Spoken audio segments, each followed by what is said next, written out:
Leo Tolstoy की कहानी कोहकाफ का बंदी। कथा, कहानी, काव्य पर मेरे यानी मनीषा के साथ। एक था साहब, उसका नाम था झीलिन।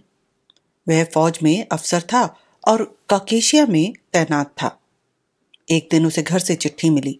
बूढ़ी माँ ने लिखा था, बेटा, मैं तो अब बिल्कुल बूढ़ी हो चली।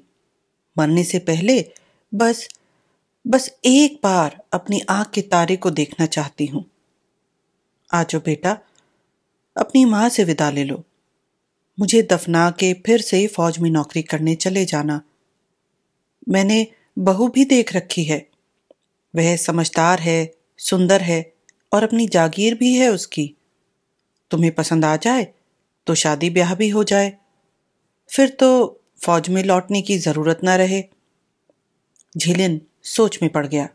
माँ सचमुच ही बहुत बूढ़ी हो गई थी। जिंदगी का कोई भरोसा नहीं, जाने फिर मिलना हो ना हो। क्यों न चला जाए, और अगर लड़की अच्छी है तो शादी भी की जा सकती है। तब वह कर्नल के पास गया, उनसे छुट्टी ली, साथ ही अफसरों से विदाई ली।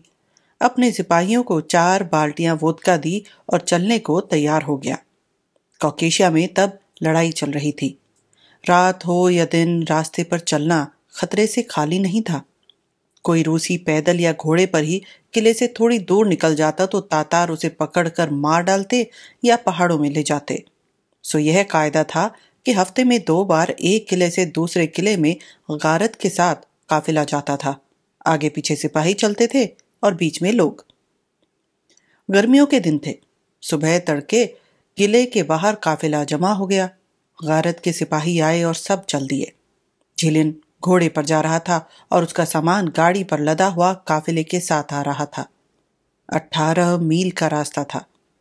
काफिला धीरे धीरे बढ़ रहा था। कभी सिपाही रुक जाते, कभी काफिले में किसी की गाड़ी का पहिया उतर जाता या घोड़ा अड़ जाता तो सबको रुककर इंतजार करना पड़ता। दोपहर हो चुकी थी, पर काफिला अभी आधा रास्ता ही तय कर पाया था। चिलचिलाती धूप थी, धूल उड़ रही थी। कहीं शरण लेने की जगह नहीं। चारों ओर स्तेपी थी, न कोई पेड़ न झाड़ी। झीलिन थोड़ा आगे बढ़ गया और रुक कर इंतजार करने लगा कि कब काफिला आए। तभी उसे बिगुल सुनाई दिया। काफिला फिर रुक गया था। झीलिन सोचने लगा, क्यों ना मैं अकेला ही चल दूं, गारद के बिना ही। घोड़ा मेरा तेज है, अगर तातारों से सामना हो भी गया तो भाग निकलूंगा। जाऊं या ना जाऊं। ऐसे ही खड़ा खड़ा वह सोच रहा था, तभी घोड़े पर एक सवार दूसरा अफसर कस्तिलिन वहां आया। उसके पास बंदूक थी। बोला, चलो झीलिन, अकेले ही चलते हैं। मुझसे अब नहीं रहा जाता। भूख लग रही है, ऊपर से ये गर्मी। मैं तो पसीने से तर हो गया। कस्तिलिन खासा भारी भरकम था। गर्मी के मारे उसका मुंह लाल हो रहा था और पसीना चू रहा था। झीलिन कुछ देर सोचता रहा, फिर बोला, बंदूक में गोलियां तो हैं? हाँ हैं। तो चलो चलते हैं, पर एक बात है, रास्ते में अलग अलग नहीं होना, साथ साथ चलना होगा। तब वे दोनों आगे बढ़ चले। बातें करते, इधर उधर नजर डालते हुए वे स्तेपी में चले जा रहे थे। चारों ओर दूर दूर तक दिखाई देता था। आखिर उन्होंने स्तेपी पार कर ली। आगे रास्ता 2 पहाड़ों के बीच से जाता था। झीलिन बोला, पहाड़ी पर चढ़ के देख लेना चाहिए, नहीं तो अचानक कहीं पहाड़ी के पीछे से तातार निकल आए, पता भी नहीं चलेगा। पर कस्तिलिन ने कहा, देखना क्या है, चले चलो। झीलिन ने उसका कहना नहीं माना और घोड़े को बाईं ओर पहाड़ी पर चढ़ा दिया। घोड़ा शिकारी था। झीलिन ने 100 रूबल में बछेड़ा खरीदा था और खुद ही उसे निकाला था। हवा से बातें करते हुए वह पहाड़ी पर चढ़ गया। ऊपर पहुंचते ही झीलिन ने क्या देखा कि उसके बिल्कुल सामने 4 बीघा दूर घुड़सवार तातार खड़े हैं। कोई 30 एक लोग होंगे। उन्हें देखते ही वह पीछे मुड़ा। तातारों ने भी उसे देख लिया। उसकी तरफ घोड़े दौड़ा दिए और बंदूकें निकालने लगे। झीलिन घोड़े को ढलान पर सरपट दौड़ाने लगा। उसने कस्तिलिन से चिल्लाकर कहा, बंदूक निकालो। मन ही मन वह अपने घोड़े से मिन्नत कर रहा था, ले चल भैया, कहीं ठोकर न लेना, गिर गया तो बस काम तमाम समझो। एक बार बंदूक तक पहुंच जाऊं, फिर मैं इनके हाथ नहीं आऊंगा। कस्तेलन इंतजार करने की बजाय तातारों को देखते ही जान छोड़कर किले की ओर दौड़ा। वह कभी इस बगल से कभी उस बगल से घोड़े पर कोड़े बरसाता जा रहा था। धूल के बादल में बस घोड़े की दुम हिलती नजर आ रही थी। झिलिन ने देखा कि मामला गड़बड़ है। बंदूक चली गई, एक तलवार से वह क्या कर लेगा। उसने घोड़े को वापस गारद की ओर घुमाया। सोचता था निकल जाएगा, पर देखा क्या कि उधर से उसका रास्ता काटने को 6 घुड़सवार दौड़े चले आ रहे हैं। उसका घोड़ा तेज था, पर उनके घोड़े और भी ज्यादा तेज थे और ऊपर से वे उसका रास्ता भी काट रहे थे। झिलिन ने घोड़े को रोकना चाहा, दूसरी ओर मोड़ना चाहा, पर घोड़ा इतनी तेजी से दौड़ा जा रहा था कि रोका नहीं जा सकता था। वह सीधा तातारों की ओर बढ़ता चला जा रहा था। झिलिन ने देखा कि सब्जे घोड़े पर सवार लाल दाढ़ी वाला तातार उसके पास आ रहा है। वह खीसे निपोड़े हुए चीख रहा था, बंदूक ताने हुए था। झिलिन मन ही मन सोच रहा था, जानता हूं मैं तुम कमबख्तों को, अगर जिंदा पकड़ लिया तो गड्ढे में डाल दोगे, कोड़े मारोगे। नहीं, जीते जी मैं तुम्हारे हाथ नहीं आने वाला। झिलिन था तो नाटा सा ही, पर था बड़ा साहसी। उसने तलवार निकाली और घोड़े को सीधे लाल तातार की ओर बढ़ाया। सोच रहा था, या तो घोड़े से कुचल दूंगा या तलवार से सिर उड़ा दूंगा। एक घोड़े का फासला रह गया, तभी पीछे से किसी ने गोली चला दी। गोली घोड़े को लगी, घोड़ा धड़ाम से जमीन पर गिर पड़ा। झिलिन की टांग उसके तले दब गई। झिलिन उठना चाहता था, पर 2 तातार उसके ऊपर चढ़ गए थे। उसकी बाहें पीछे मरोड़ रहे थे। झिलिन ने उन्हें झटके से उतार फेंका, पर तभी और 3 तातार घोड़ों से उतर आए, बंदूकों के कुंदे से उसके सिर पर मारने लगे। झिलिन की आंखों के आगे अंधेरा छा गया, टांगे लड़खड़ा गई। तातारों ने उसे पकड़ लिया, जीनों पर लगे फालतू तंग उतारे, उसकी बाहें पीठ पीछे मरोड़कर तातारी गांठ बांध दी और घसीटते हुए काठी की ओर ले चले। किसी ने उसकी टोपी उतार ली, घुटनों तक ऊंचे बूट खींच लिए, सारी जेबें टटोल टटोल कर पैसे, घड़ी, जो कुछ मिला निकाल लिया, कपड़े फाड़ डाले। झिलिन ने अपने घोड़े पर नजर डाली। वह बेचारा जिस बल गिरा था उसी बल पड़ा हुआ था। बस हवा में टांगे फेंक रहा था, लेकिन टाप जमीन पर नहीं पड़ रहे थे। सिर में छेद था और छेद में से खून की धार फूट रही थी। चारों ओर हाथ भर मिट्टी खून से रंग गई थी। एक तातार घोड़े के पास जाकर काठी उतारने लगा। घोड़ा टांगे हवा में फेंके जा रहा था। तातार ने छुरा निकाला और उसकी गर्दन काट दी। गर्दन से सूं की आवाज निकली। घोड़ा छटपटाया और उसके प्राण पखेरु उड़ गए। तातारों ने काठी उतार ली, साज उतार लिया। लाल दाढ़ी वाला तातार घोड़े पर सवार हो गया। दूसरों ने झिलिन को उठाकर काठी पर बिठा दिया। वह गिरे न, इसीलिए उसकी कमर पर पेटी खींचकर तातार ने बांध दी और फिर वे उसे पहाड़ों में ले चले। अब झिलिन तातार के पीछे बैठा धक्के खा रहा था। उसका चेहरा तातार की पीठ से टकरा टकरा जाता था। उसकी आंखों के सामने बस तातार की चौड़ी पीठ थी। गर्दन की फूली हुई नसें या टोपी के नीचे से मुड़ी हुई टांड की उसे नजर आ रही थी। झिलिन का सिर फूटा हुआ था, आंखों के ऊपर खून जम गया था। ना तो वह घोड़े पर ठीक से होकर बैठ सकता था, न खून पहुंच सकता था। हाथ इतने कसकर बांधे गए थे कि हंसली में दर्द हो रहा था। बड़ी देर तक वे चलते रहे, एक पहाड़ी से दूसरी पर चढ़ते उतरते, एक नदी पाँच कर हल कर पार की। सड़क पर पहुंचे और तंग घाटी में होकर जाने लगे। झिलिन रास्ता याद करना चाहता था कि वे उसे किधर ले जा रहे हैं, पर आंखें खून में सनी हुई थी और वह सिर भी नहीं घुमा सकता था। झुटपुटा होने लगा। उन्होंने एक और नदी पार की, फिर पथरीली पहाड़ी पर चढ़ने लगे। धुएं की गंध आई, कुत्ते भौंकने लगे। वे लोग गांव में पहुंच गए। तातार घोड़ों से उतर गए, उनके बच्चे जमा हो गए। उन्होंने झिलिन को घेर लिया। खुशी से चीखते चिल्लाते वे झिलिन को कंकड़ मारने लगे। तातार ने बच्चों को भगा दिया। झिलिन को घोड़े पर से उतारा और नौकर को आवाज दी। एक नगाई, नगाई यानी काकेशिया में बसने वाले तातारों से मिलती जुलती भाषा बोलने वाली एक जाति। तो एक नगाई आया, गालों की हड्डियां उभरी हुई, कुर्ता सा पहने।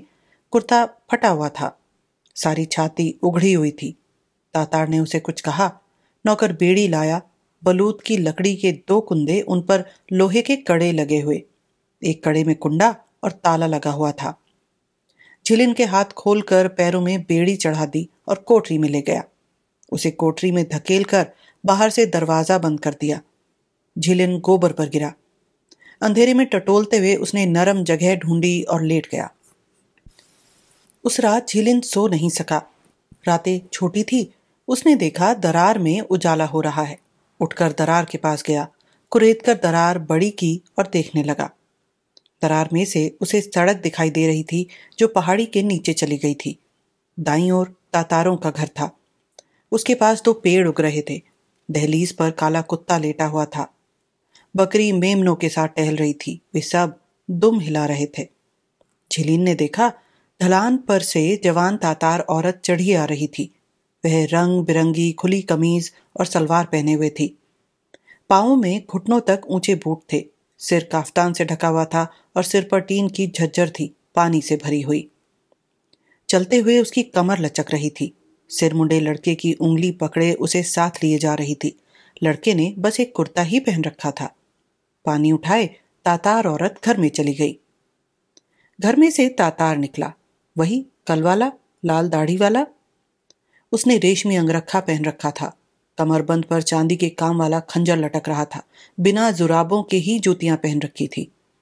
सिर पर ऊंची टोपी थी, काली भेड़ की खाल की, पीछे को मुड़ी हुई। बाहर निकलकर उसने अंगड़ाई ली, अपनी लाल दाढ़ी सहलाई, थोड़ी देर खड़ा रहा, फिर नौकर से कुछ कहा और कहीं चल दिया। 2 लड़के घोड़ों पर सवार नदी की ओर गए। फिर कुछ और सिर मुंडे लड़के घरों से बाहर निकले। सब निरा कुर्ता पहने नंगे पैर थे। वे एक झुंड में खड़े हो गए, फिर कोठरी के पास आए, दरार में तिनके डालने लगे। झिलिन ने जोर से आवाज की। बच्चे चीखे और भाग उठे। बस उनके नंगे घुटने ही चमकते रहे। झिलिन को प्यास लगी थी, गला सूख रहा था। वह मन ही मन कह रहा था कि कोई खबर लेने ही आ जाता। तभी उसे कोठरी खुलने की आवाज सुनाई दी।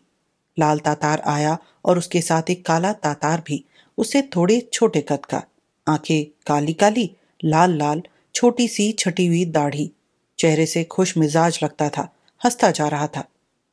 इसने और भी अच्छे कपड़े पहन रखे थे।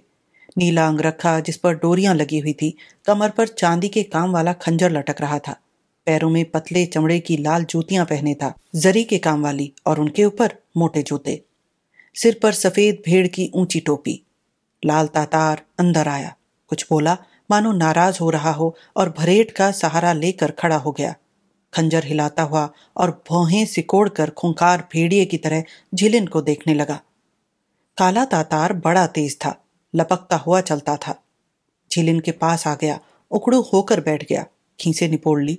झिलिन का कंधा थपथपाने लगा और जल्दी जल्दी अपनी भाषा में कुछ बोलने लगा। साथ में आंख मारता जाए, जीभ से चिकचिक करे और बीच में बोलता जाए, अच्छा उरूस, अच्छा उरूस। झिलिन कुछ समझा नहीं, बोला, पानी तो, पानी। काला हंसता जा रहा था।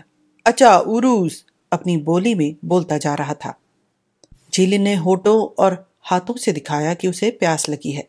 काला तातार समझ गया, हंस पड़ा। दरवाजे की ओर देखा और किसी को पुकारा, दीना। एक लड़की भागी आई, दुबली पतली, कोई 13 साल की, शक्ल सूरत बिल्कुल काले तातार जैसी। उसकी बेटी ही होगी। उसकी आंखें भी काली चमकदार थी और चेहरा सुंदर।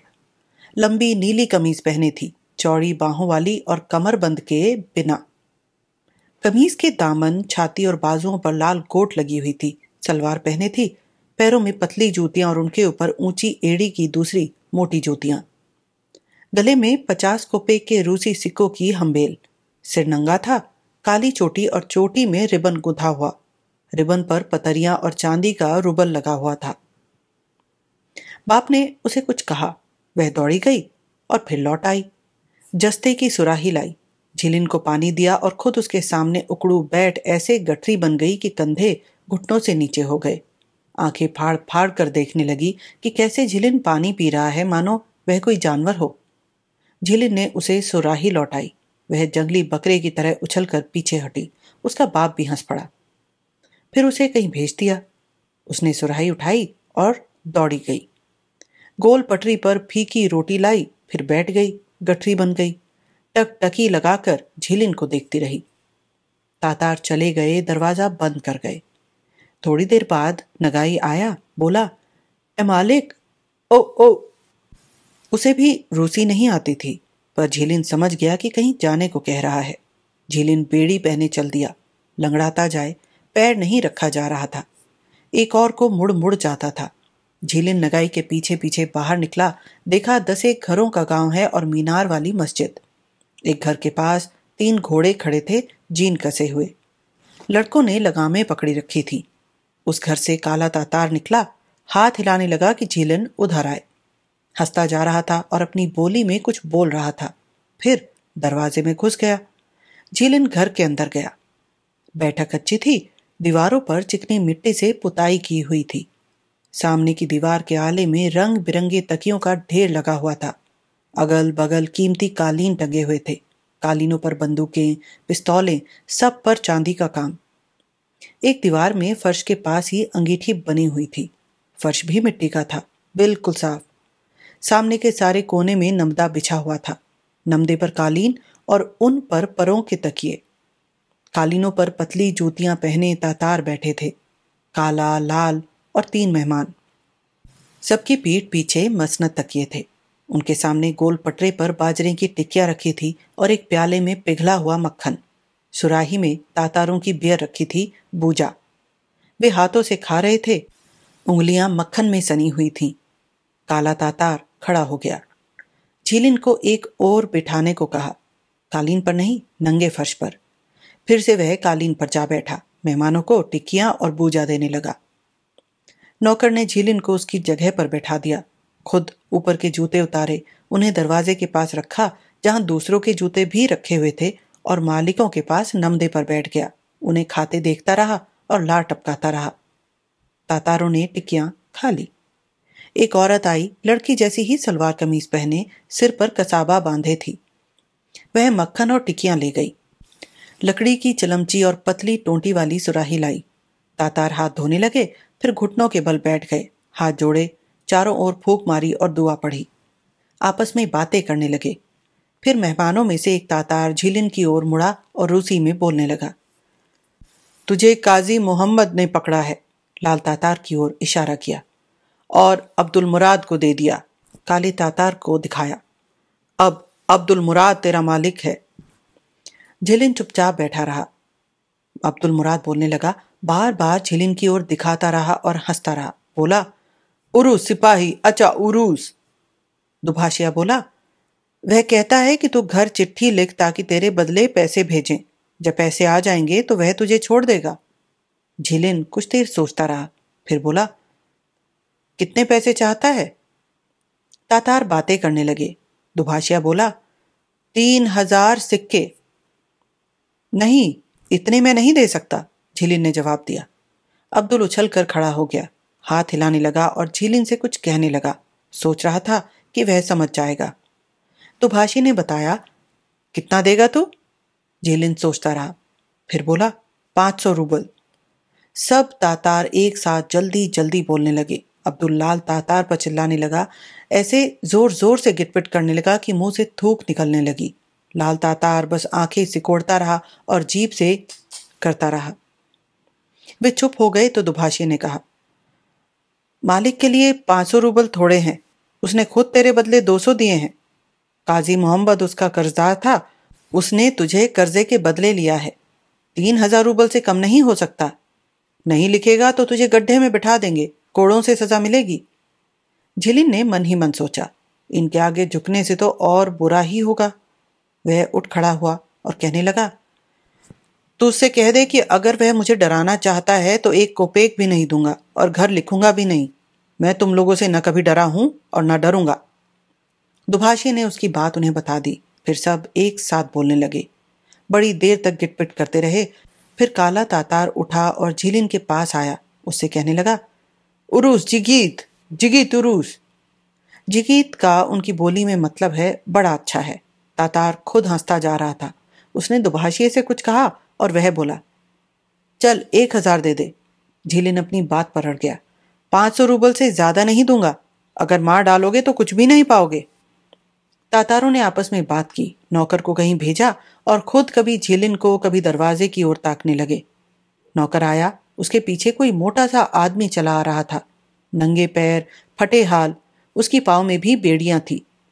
झीलिन देखकर दंग रह गया। कस्तिलिन को पहचान गया, उसे भी पकड़ लिया था। दोनों को उन्होंने पास पास बैठा दिया। वे दोनों एक दूसरे को आप बीती बताने लगे। तातार चुपचाप उन्हें देखते रहे। झिलिन ने उसके साथ जो कुछ हुआ था बताया। कस्तिलिन ने बताया कि उसका घोड़ा अड़ गया और बंदूक भी नहीं चली, और बस इसी अब्दुल ने उसे जा पकड़ा था। अब्दुल उचक कर खड़ा हुआ, कस्तिलिन की ओर इशारा कर करके कुछ कहने लगा। दुभाषी ने बताया कि वे अब एक ही मालिक के हैं, जो पहले पैसे देगा वही पहले छूट जाएगा। झिलिन से कहने लगा, देख, तू गुस्सा करता है और तेरा साथी ठंडे मिजाज का है। उसने घर लिख दिया है 5,000 सिक्के भेजेंगे। अब उसे खाना भी अच्छा मिलेगा और तंग भी नहीं करेंगे। झिलिन ने जवाब दिया, साथी जो चाहे करे, हो सकता है वह अमीर हो, पर मैं अमीर नहीं। जैसे मैंने कह दिया वही होगा। जी में आए तो मार डालो, तुम्हारे हाथ कुछ लगने का नहीं, पर मैं 500 से ज्यादा नहीं लिखूंगा। सब चुप रहे। फिर अब्दुल झटके से उठ खड़ा हुआ, संदूकची ली, उसमें से कलम निकाली, कागज का टुकड़ा और स्याही। झिलिन को सब दिया और उसके कंधे पर हाथ मारा। हुक्म दिया, लिख। राजी हो गया 500 पर। ठहर जा, झिलिन ने दुभाषी से कहा। तो इससे कह दे कि हमें खाना अच्छा दे और ढंग के जूते कपड़े भी, कि हमें इकट्ठा रखे, ऐसे हम अच्छे रहेंगे और हमारी बेड़ियां भी उतार दे। कहते हुए वह मालिक की ओर देखकर हंसता जा रहा था। मालिक भी हंस रहा था। उसने सारी बात सुनी और बोला, कपड़े बहुत बढ़िया दूंगा, चोगा भी और ऊंचे बूट भी, ऐसे कि पहनकर शादी कर सको। अगर इकट्ठा रहना चाहते हैं तो रहें कोठरी में, पर बेड़ी नहीं उतारी जा सकती, भाग जाएंगे। रात को सिर्फ उतार दिया करेंगे। उठा और झिलिन का कंधा थपथपाया। तेरा अच्छा, मेरा अच्छा। झिलिन ने चिट्ठी लिख दी, पर पता ठीक नहीं लिखा। मन ही मन सोचा, भाग जाऊंगा। झिलिन और कस्तिलिन को कोठरी में ले जाया गया। उनके लिए करबी ले आए, 2 पुराने चोगे और घुटनों तक ऊंचे बूट, सिपाहियों के, मारे गए सिपाहियों के उतारे हुए होंगे। रात को उनकी बेड़ियां उतारकर उन्हें कोठरी में बंद कर दिया गया। झिलिन और उसका साथी महीने भर ऐसे ही रहे। मालिक जब देखता हंसता, तो इवान अच्छा, अब्दुल अच्छा। खाना जैसा तैसा ही देता था, सिर्फ बाजरे की फीकी रोटियां, और वे भी कभी कच्ची कभी पकी हुई। कस्तिलिन ने एक बार और घर चिट्ठी लिखी। बस इसी इंतजार में रहता था कि कब पैसे आए। सारा सारा दिन कोठरी में बैठा दिन गिनता रहता था कि कब चिट्ठी आएगी, या सोता रहता था।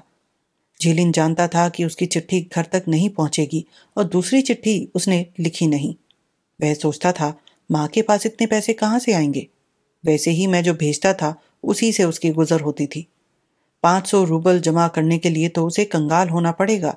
खुद ही किसी तरह निकल जाऊंगा। खुद वह हर वक्त इस ताक में रहता था कि कैसे भागा जा सकता है।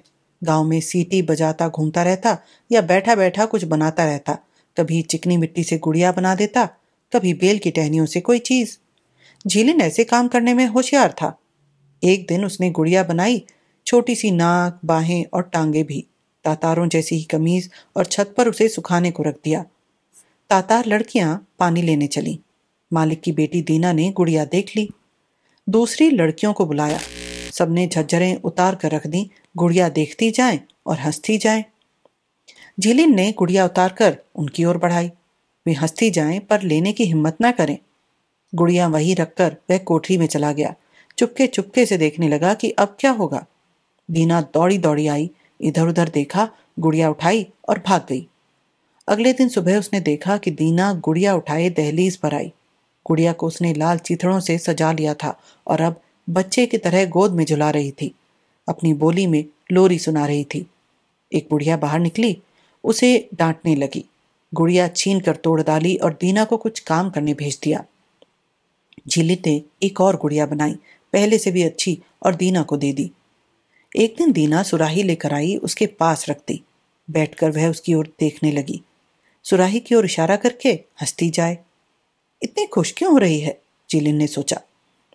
सुराही उठाई और पीने लगा। उसने सोचा था कि पानी होगा, पर उसमें दूध था। झिलिन ने दूध पी लिया और बोला, आह, बहुत अच्छा। कितनी खुश हुई दीना। अच्छा इवान अच्छा, उछलकर तालियां बजाने लगी, सुराही छीनी और भाग गई। तब से वह रोजाना उसके लिए चुपके चुपके दूध लाने लगी। तातार बकरी के दूध का पनीर बनाकर उसे मोटी रोटियों की शक्ल में छत पर सुखाते हैं। कभी कभी दीना ऐसी रोटी भी चुपके से ले आती थी। एक बार मालिक के घर भेड़ कटी। दीना बाजू में छिपाकर मांस का टुकड़ा ले आई, बस फेंक देती और भाग जाती। एक दिन खूब बादल गरजे। घंटे भर तक मूसलाधार बारिश होती रही। सारी नदियां उफनने लगी। जहां पांझ था वहां 3-3 फुट पानी हो गया। पत्थर बहते जाएं। हर जगह पानी की धारें बह रही थी। पहाड़ों में खूब शोर हो रहा था। जब बारिश रुकी तो गांव में जगह जगह पानी बह रहा था। झिलिन ने मालिक से चाकू मांग लिया। लकड़ी छील काट कर धुरी, गोल पटरियां और चक्के बनाए। चक्कों पर लगा दिए और पहिए के दोनों ओर गुड़िया बना दी। लड़कियां चीथड़े ले आई। उसने गुड़ियों को कपड़े पहना दिए। एक आदमी बन गया, एक औरत। उन्हें ठीक तरह जोड़ा और पहिया पानी की धार पर रख दिया। पहिया घूमे और गुड़िया उछले। सारा गांव जमा हो गया। लड़के, लड़कियां, औरतें और तातार भी जीभ से चटकारे भरते जाएं। वाह उरूस, वाह इवान। अब्दुल के पास रूसी घड़ी थी, खराब हो गई थी। उसने झिलिन को बुलाया, घड़ी दिखाई और करने लगा। झिलिन बोला, लाओ ठीक कर दूं। घड़ी लेकर उसे चाकू से खोल डाला। एक एक पुर्जा अलग किया, फिर जोड़ दिया और दे दी। घड़ी चलने लगी। मालिक खुश हो गया। अपना पुराना फटा हुआ अंगरखा आकर उसे दे दिया। क्या करता, ले लिया, और कुछ नहीं तो रात को ओढ़ने के काम आएगा। तब से झीलिन की मशहूरी हो गई कि वह अच्छा कारीगर है। दूर के गांव से भी लोग आने लगे। कोई बंदूक या पिस्तौल का घोड़ा ठीक कराने, कोई घड़ी ठीक कराने। मालिक ने उसे औजार ला दिए, चिमटी, बर्मा, रेती। एक बार तातार बीमार पड़ गया। झीलिन को बुलाया गया। चल इलाज कर। झीलिन को कुछ पता नहीं था कैसे इलाज विलाज किया जाए, पर तातार को देखा और मन ही मन सोचा, कौन जाने अपने आप ही ठीक हो जाए। कोठरी में चला गया। थोड़ा पानी लिया और उसमें रेत मिला दी। तातारों के सामने पानी पर मंत्र पढ़ दिया और बीमार को पिला दिया। उसकी खुशकिस्मती से तातार ठीक हो गया।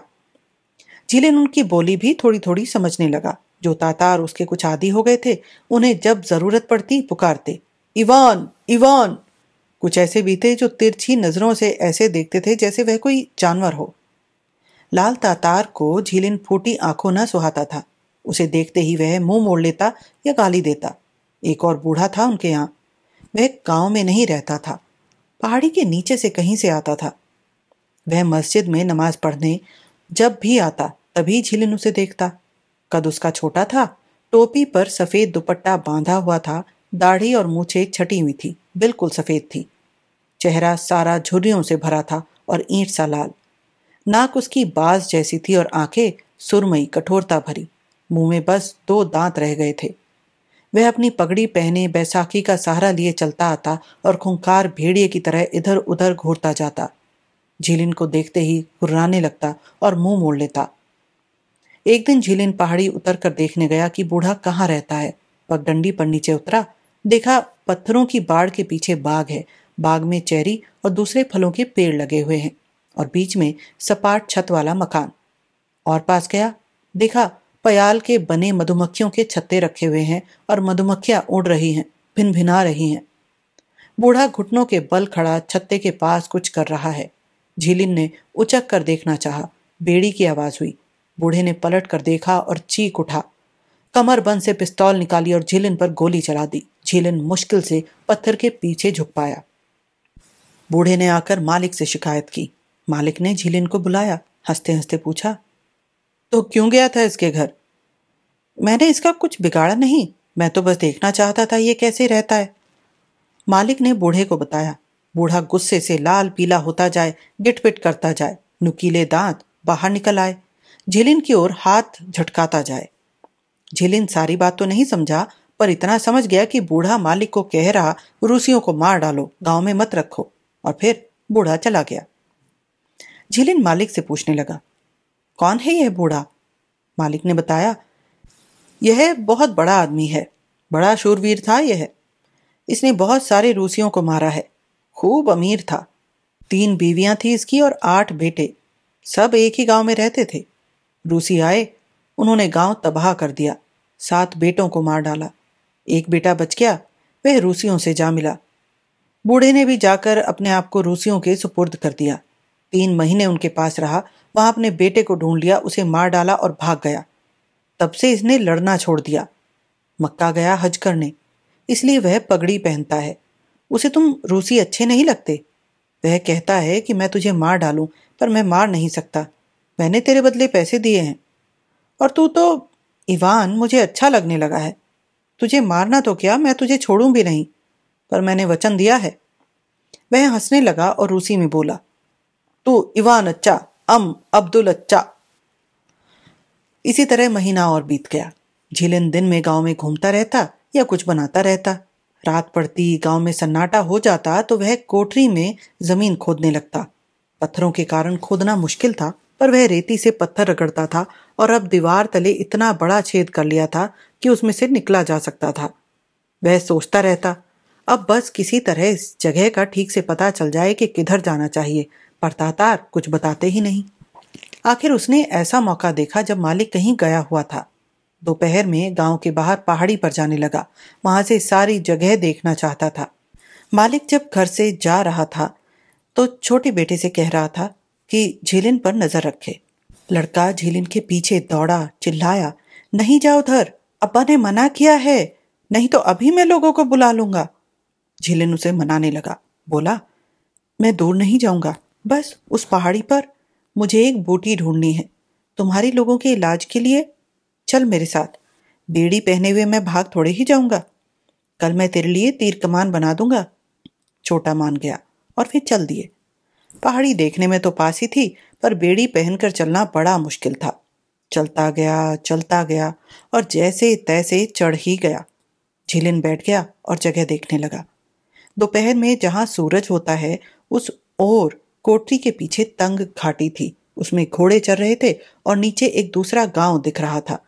उस गांव से एक और पहाड़ी चली गई थी, इससे भी बड़ी उसके पीछे एक और पहाड़ी थी। पहाड़ियों के पीछे नीला नीला जंगल दिख रहा था। आगे पहाड़ ऊपर ही ऊपर चले गए थे।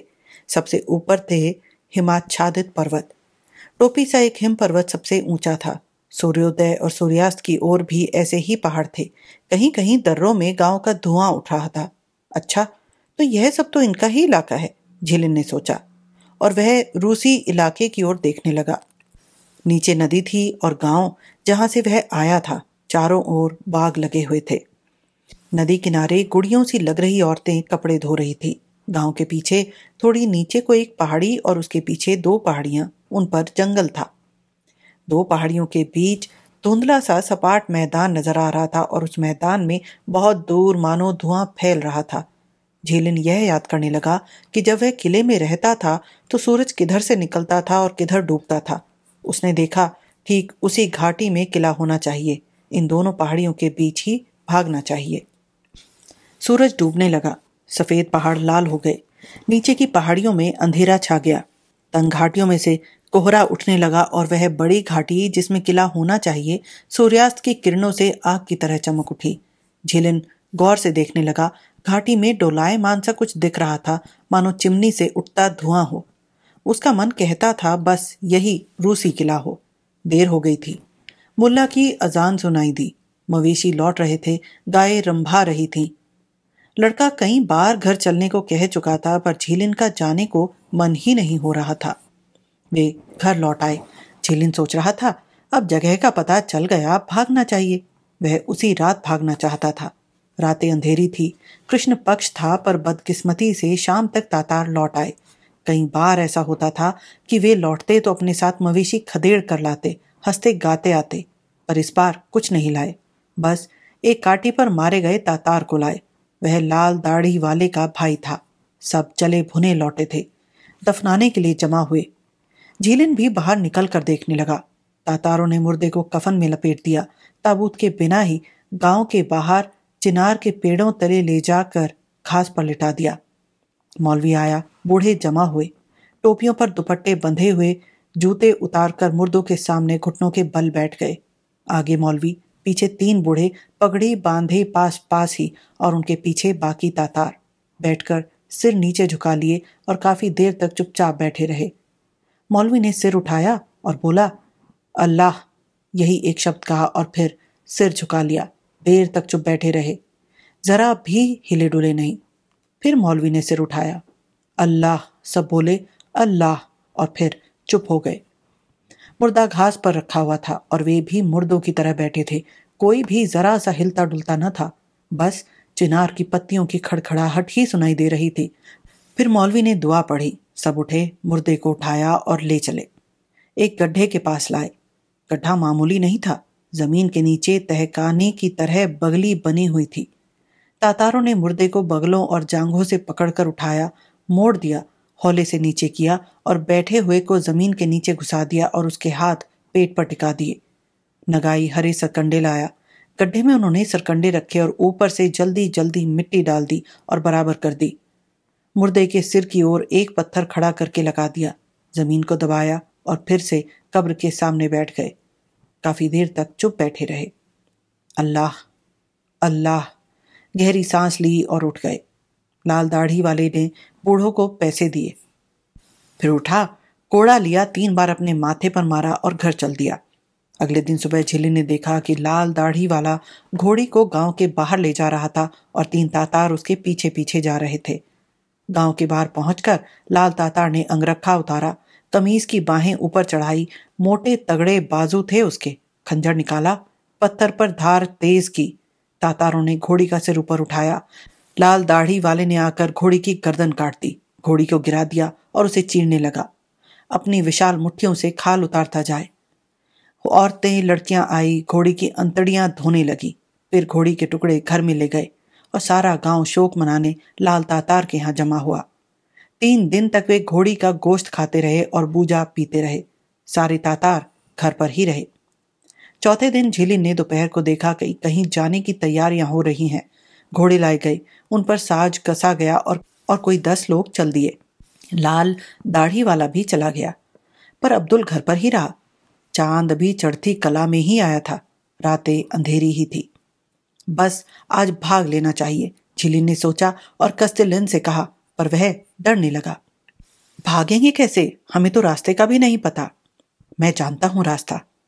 रात भर में तो पहुंच भी नहीं पाएंगे। नहीं पहुंचेंगे तो जंगल में रात काट लेंगे। मैंने कुछ रोटियां जमा कर रखी हैं, आखिर कितने दिन यहां बैठे रहेंगे? पैसे आ गए तो ठीक है, पर कौन जाने तुम्हारे घर वाले इतनी बड़ी रकम ना भी जमा कर पाए। तातार आजकल गुस्से में है। रूसियों ने उनके आदमी को मार डाला है, सो हमें मारना चाहते हैं। कस्तिलिन सोचता रहा, फिर बोला, अच्छा चलो। झिलिन छेद में घुस गया। उसे थोड़ा और खोदकर खुला किया ताकि कस्तिलिन भी निकल सके। अब वे बैठे इंतजार कर रहे थे कि कब गांव में सब शांत हो जाए। जैसे ही गांव में सोता पड़ा, झिलिन दीवार के नीचे घुसा और बाहर निकल आया। कस्तिलिन भी घुसा, पर उसका पांव पत्थर से अटक गया। शोर हुआ। मालिक ने रखवाली के लिए कुत्ता पाला हुआ था, बड़ा ही कटखना। उसका नाम उल्याशिन। झिलिन ने उसे पहले से ही परचाया हुआ था। उल्याशिन ने शोर सुना, भौंकने लगा और लपका। उसके पीछे दूसरे कुत्ते भी। झिलिन ने हौले से सीटी बजाई और रोटी का टुकड़ा फेंका। उल्याशिन उसे पहचान गया, दुम हिलाने लगा, भौंकना बंद कर दिया। मालिक ने आवाज सुनी और अंदर से कुत्ते को शुष्कारा, लो लो उल्याशिन। झिलिन कुत्ते के कानों के पीछे खुजला रहा था। कुत्ता चुप था। उसके पैरों से थूथनी रगड़ रहा था, दुम हिला रहा था। कोने के पीछे दुबक कर वे कुछ देर बैठे रहे। चारों ओर सन्नाटा छा गया। बस एक कोठरी में भेड़ मिमिया रही थी और नीचे पत्थरों पर बहते पानी का शोर हो रहा था। अंधेरा था, तारे छिटक गए थे। पहाड़ी के ऊपर हंसिए जैसा चांद उग रहा था। तंग घाटियों में दूध सा सफेद कोहरा फैला हुआ था। झिलिन उठा, कस्तिलिन से बोला, चलो चलें। चल दिए। 2 कदम ही हटे थे कि सुना मुल्ला अजान दे रहा है। अल्लाहु अकबर। तो अब लोग मस्जिद जाएंगे। वे फिर दीवार के पास दुबक कर बैठ गए। बड़ी देर तक बैठे रहे, जब तक कि सब लोग नहीं गुजर गए। फिर से खामोशी हो गई। चलो चलें भगवान का नाम लेकर। उन्होंने छाती पर सलीब का निशान बनाया और चल दिए। आंगन पार करके ढलान पर नदी तक उतर गए। नदी पार की और तंग घाटी में चलने लगे। कोहरा घना था और नीचे नीचे था। ऊपर तारे बिल्कुल साफ साफ नजर आ रहे थे। झिलिन तारे देख देख कर अनुमान लगा रहा था कि किधर जाना चाहिए। कोहरे से हवा में ताजगी थी। चलना आसान था, पर बूट तंग कर रहे थे, एक ओर से ज्यादा घिसे हुए थे। झिलिन ने अपने बूट उतारकर फेंक दिए और नंगे पैर चलने लगा, एक पत्थर से दूसरे पर उछलता जाए और तारे देखता जाए। कस्तिलिन पीछे रहने लगा, बोला, जरा धीरे चलो ना, कमबख्त बूट सारे पांव में लग रहे हैं, तो उतार दो ना, ज्यादा अच्छा रहेगा। कस्तिलिन नंगे पांव चला तो और भी ज्यादा तकलीफ हुई। कंकड़ों से सारे पांव छलनी हो गए और वह पीछे ही पीछे रहता जाए। झिलिन ने उससे कहा, पांव छिल जाएंगे तो ठीक भी हो जाएंगे, पर पकड़े गए तो तातार मार डालेंगे। कस्तिलिन कुछ नहीं बोला, बस हाँफता कांखता चलता गया। काफी देर तक वे नीचाई में चलते रहे। अचानक दाईं ओर से कुत्ते के भौंकने की आवाज आई। झिलिन रुक गया, इधर उधर गौर से देखा, पहाड़ी पर चढ़ने लगा, हाथों से टटोल कर देखा, बोला, उफ, गलती हो गई, ज्यादा दाएं को आ गए, यहाँ दूसरा गांव है, मैंने पहाड़ी से देखा था, हमें पीछे जाना चाहिए, बाएं की पहाड़ी के ऊपर, वहां जंगल होना चाहिए। कस्तिलिन बोला, थोड़ी देर तो ठहर जाओ, जरा आराम करने दो, मेरे पांव सारे खूनो खून हो गए। ओहो, कोई बात नहीं, ठीक हो जाएंगे, तुम हौले से कूदो ना, ऐसे।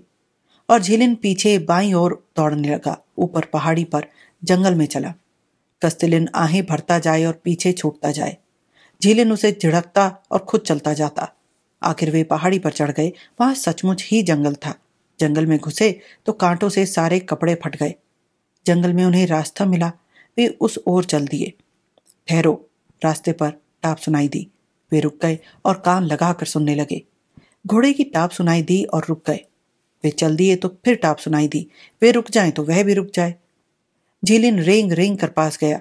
रोशनी में देखा सड़क पर कोई खड़ा था, पता नहीं घोड़ा था या क्या, और उसके ऊपर कुछ अजीब सा, आदमी की शक्ल का नहीं। झिलिन ने सुना, उसने फुफकार भरी, क्या अजूबा है। झिलिन ने धीरे से सीटी बजाई। वह बिजली की तरह जंगल की ओर लपका और जंगल में तड़ तड़ होने लगी, मानो आंधी आई हो, सूखी टहनियां तोड़ रही हों। कस्तिलिन तो डर के मारे थर थराने लगा।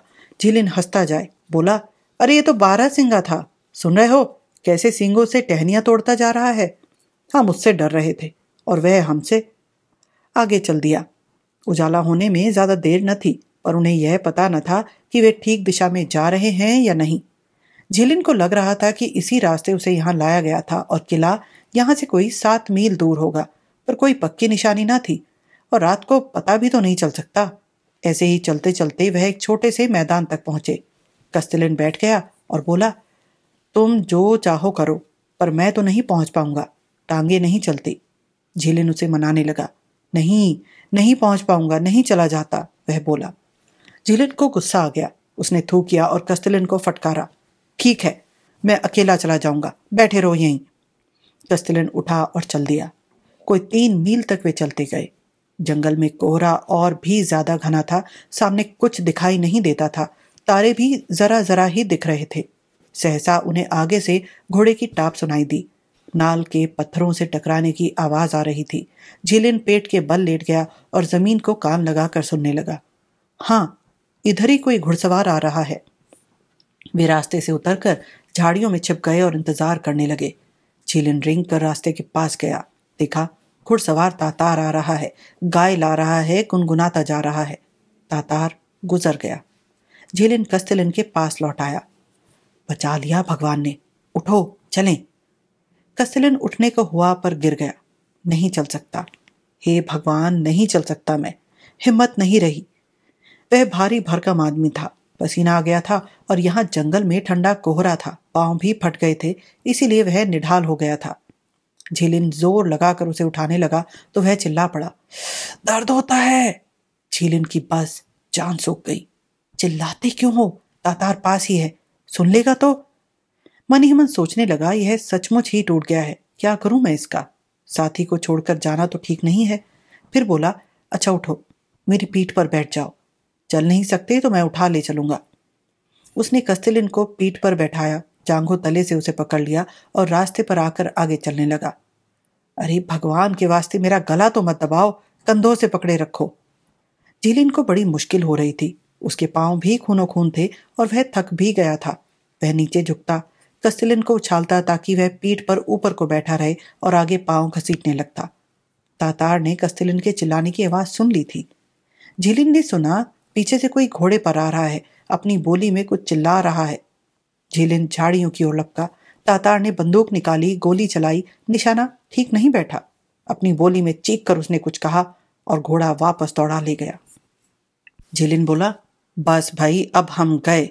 वह कमबख्त तातारों को जमा कर लाएगा हमारा पीछा करने को। अगर हम 2 मील दूर न भाग निकले तो बस गए। मन ही मन वह कस्तिलिन के बारे में सोच रहा था। क्यों मैं यह बोझा अपने साथ ले आया? अकेला कब का निकल गया होता। कस्तिलिन बोला, जाओ, तुम अकेले चले जाओ, मेरे लिए क्यों मरते हो? नहीं, अकेला नहीं जाऊंगा, साथी को छोड़ना ठीक नहीं।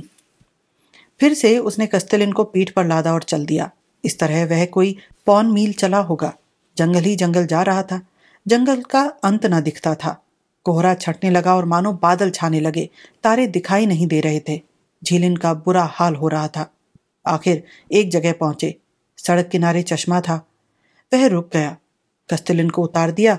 बोला, थोड़ा आराम कर लूं, पानी पी लूं, आओ रोटी खा लें। अब तो थोड़ी ही दूर होना चाहिए। वह पानी पीने को झुका ही था कि पीछे से टापें सुनाई दी। वे फिर दाईं ओर लपके, ढलान पर झाड़ियों में दुबक गए। ऊपर से तातारों की आवाजें आने लगी। तातार उसी जगह रुके थे जहां से वे रास्ते से दाईं ओर मुड़े थे। तातारों ने कुछ बातें की, फिर शुष्कारने लगे। झाड़ियों में कुछ चटका और एक अनजान कुत्ता सीधी उनकी ओर बढ़ाया, रुक गया और भौंकने लगा। तातार भी बढ़ाए। उन्हें भी झिलिन नहीं जानता था। उन्होंने इन दोनों को पकड़कर बांध दिया, घोड़ों पर बिठाया और ले चले। कोई 2 मील गए थे कि मालिक अब्दुल और 2 तातार मिले। उन्होंने तातारों से कुछ बात की, इन दोनों को अपने घोड़ों पर बिठाया और वापस गांव ले चले। अब्दुल अब हंस नहीं रहा था और न इनसे कोई बात ही उसने की। सुबह तड़के उन्हें गांव ले आए, गली में बैठा दिया। लड़के जमा हो गए, पत्थरों कोड़ों से उन्हें मारने और चीखने लगे। तातार एक घेरे में जमा हुए।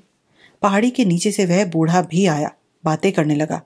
कोई कह रहा था कि और दूर पहाड़ों में भेज देना चाहिए, पर बूढ़ा कह रहा था मार डालो। अब्दुल नहीं मान रहा था। कहता था, मैंने इनके लिए पैसे दिए हैं, मैं पैसे वसूल करके रहूंगा। पर बूढ़ा कहता था, कुछ नहीं देने वेने के, बस कोई आफत ही खड़ी करेंगे। रूसियों को रोटी देना ही पाप है, मार डालो और बस बात खत्म। सब चले गए तो मालिक झिलिन के पास आया। कहने लगा, अगर मुझे तुम्हारे बदले पैसे ना मिले तो मैं 2 हफ्ते बाद कोड़े मार मार कर दम निकाल दूंगा, और अगर तूने फिर से भागने की सोची तो कुत्तों की मौत मरेगा।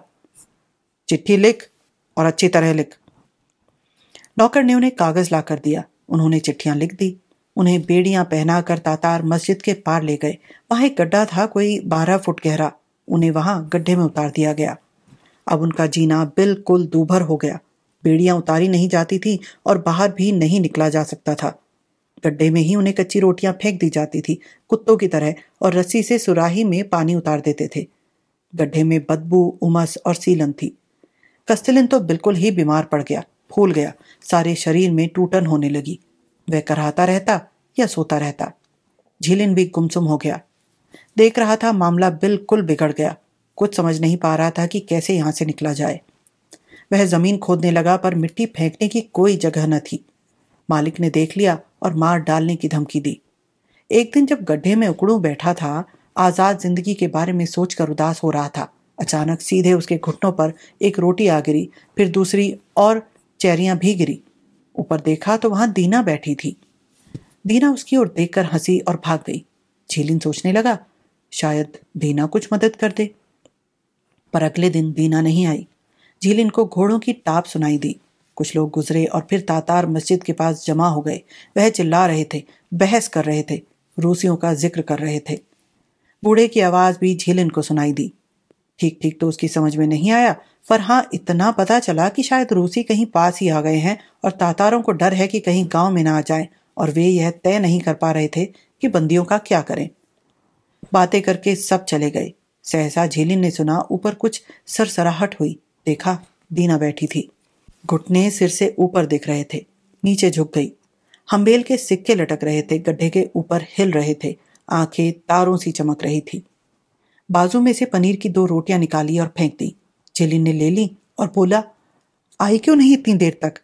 मैंने तेरे लिए खिलौने बनाए हैं, ये ले। और वह एक एक करके ऊपर फेंकने लगा। वह सिर हिला रही थी और उधर देख नहीं रही थी। रहने दो, बोली। चुप बैठी रही, फिर बोली, इवान तुझे मारना चाहते हैं, और अपनी गर्दन पर हाथ फेरा। कौन मारना चाहता है? अब्बा, बूढ़ों ने उसे कहा है। मुझे तुम पर तरस आता है।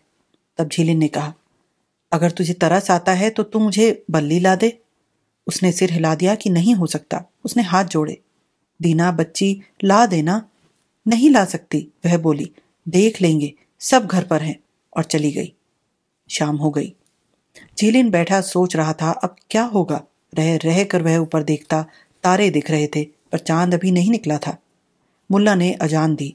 चारों ओर सन्नाटा था। झीलिन को झपकी आने लगी। सोच रहा था डर रही होगी वह। अचानक उसके सिर पर मिट्टी गिरी।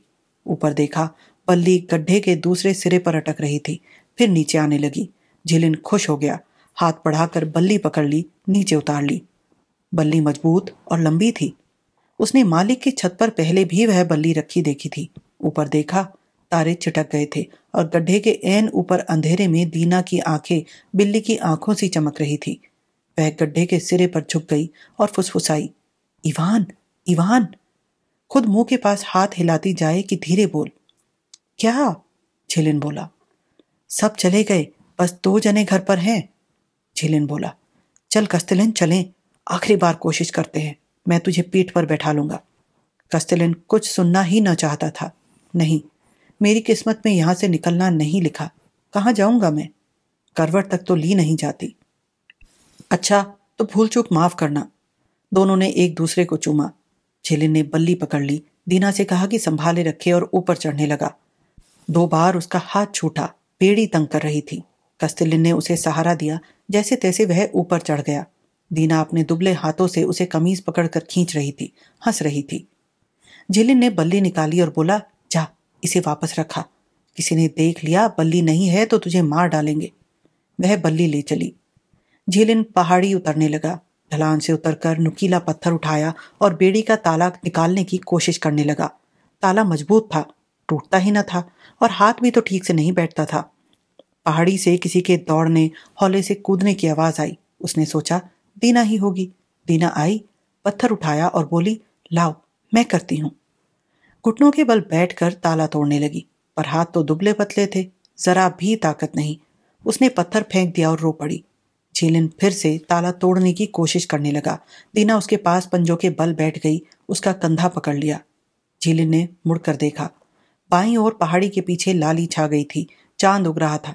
उसने सोचा चांद निकलने से पहले वह तंग घाटी पार कर लेनी चाहिए, जंगल तक पहुंच जाना चाहिए। उठा, पत्थर फेंक दिया। बेड़ी पहने हुए ही सही, पर चलना चाहिए। अच्छा दीना, झिलिन बोला, सारी उम्र तुझे याद रखूंगा। दीना ने उसे पकड़ लिया, हाथों से टटोलने लगी। ढूंढ रही थी कि कहाँ रोटियां रखे।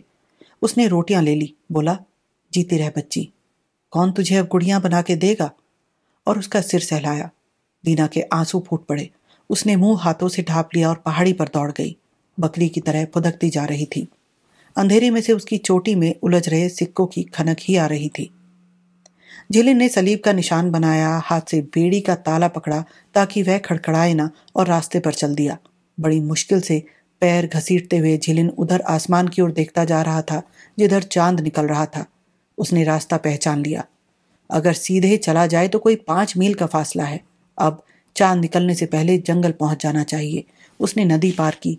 पहाड़ी के पीछे रोशनी सफेद हो गई। आसमान पर उजाला हो गया और तंग घाटी के एक और उजाला बढ़ता ही जा रहा था। छाया पहाड़ी तले रेंग रही थी, झिलिन के पास आती जा रही थी। झिलिन पहाड़ी की छाया छाया में चलता जा रहा था। वह जल्दी कर रहा था, पर चांद और भी तेजी से चढ़ रहा था। दाईं ओर के पेड़ों के शिखरों पर भी चांदनी पड़ने लगी। जंगल पास ही आ चला था। चांद भी पहाड़ी के पीछे से निकल आया। चारों ओर से दिन का उजाला हो गया। पेड़ों पर एक एक पत्ती देखी जा सकती थी। पहाड़ियों पर चांदनी फैली हुई थी। सन्नाटा था, मानो कहीं कोई जान न हो। बस नीचे से नदी की कल कल सुनाई दे रही थी। झिलिन जंगल तक पहुंच गया। किसी से सामना नहीं हुआ। उसने जंगल में अंधेरी जगह ढूंढी और आराम करने बैठ गया। आराम किया, रोटी खाई। एक पत्थर ढूंढकर फिर से बेड़ी तोड़ने लगा। हाथ छिल गए, पर बेड़ी न टूटी। उठा और रास्ते पर चल दिया। कोई 3 फरलांग चला होगा। निढाल हो गया। टांगे बुरी तरह दुख रही थी। 10 कदम भरता और रुक जाता। सोचता जाता, कोई बात नहीं, जब तक दम है चलता जाऊंगा। अगर बैठ गया तो फिर उठ नहीं पाऊंगा। किले तक तो मैं पहुंच नहीं पाऊंगा। पौ फटते ही जंगल में कहीं छिपकर लेट जाऊंगा, दिन काट लूंगा और रात को फिर चल दूंगा। दूसरी रात चलता गया। बस 2 घुड़सवार तातार रास्ते में आए, पर झिलिन ने दूर से ही उनकी आहट पाली और पेड़ पीछे दुबक गया। चांद फीका पड़ने लगा। ओस गिरी, भोर हो रही थी, पर झिलिन अभी जंगल के सिरे तक न पहुंचा था। मन ही मन कहने लगा, बस 30 कदम और चल लूं, फिर जंगल में मुड़ जाऊंगा और बैठ जाऊंगा। 30 कदम चला और देखा कि जंगल खत्म हो रहा है। जंगल के सिरे पर पहुंचा, बिल्कुल उजाला था। उसके सामने स्तेपी थी और किला मानो हथेली पर रखे हो। बाईं ओर पास ही पहाड़ी के नीचे आग जल बुझ रही थी। धुआं फैल रहा था और अलावों के पास लोग बैठे हुए थे। झिलिन ने गौर से देखा, बंदूकें चमक रही थी। रूसी सिपाही थे। झिलिन खुश हो गया। आखिरी जोर लगाकर उधर चल दिया। मन ही मन सोचता जाए, भगवान न करे यहाँ खुले मैदान में कोई घुड़सवार तातार देख ले। अपनों के पास ही हूं, पर बचकर न निकल पाऊंगा। सोचने की देर थी कि देखा बाईं ओर टीले पर 3 तातार खड़े हैं, कोई 8 बीघा दूर। उन्होंने झिलिन को देख लिया और घोड़े दौड़ाए। झिलिन का कलेजा सुन्न हो गया, हाथ हिलाने लगा, पूरे जोर से चिल्लाया, बचाओ भाइयों बचाओ। रूसियों ने सुन लिया। घुड़सवार उछले और उसकी ओर घोड़े दौड़ा दिए, तातारों का रास्ता काटते हुए। रूसी दूर थे, तातार पास, पर झिलिन ने भी सारा दम लगाया। बेड़ी को हाथ से संभाला और अपने लोगों की ओर बेतहाशा दौड़ा। सलीब का निशान बनाता जाए और चिल्लाता जाए, भाइयों भाइयों भाइयों। रूसी घुड़सवार कोई 15 थे। तातार डर गए, आधे रास्ते में ही रुकने लगे और झिलिन अपने लोगों के पास पहुंच गया। उन्होंने उसे घेर लिया, पूछने लगे, कौन है, कहां से आया? पर झिलिन को अपनी होश न थी। वह रोता जाए और बस कहता जाए, भाइयों भाइयों। दूसरे सिपाही भी दौड़ाए, झिलिन को घेर लिया। कोई उसे रोटी दे, कोई खिचड़ी, कोई वोदका, कोई ओवरकोट उड़ाने लगा और कोई बेड़ी तोड़ने। अफसरों ने उसे पहचान लिया, किले में ले गए। झिलिन के सिपाही खुश हो गए, साथी जमा हो गए। झिलिन ने अपनी आपबीती सुनाई और बोला, लो हो आया मैं घर। शादी कराया नहीं, किस्मत में नहीं लिखा। और वह वहीं कोहकाफ में अफसरी करने को रह गया। कस्तिलिन को महीने भर बाद 5000 रूबल आने पर छोड़ा गया। बिल्कुल अधमरे को किले में लाए।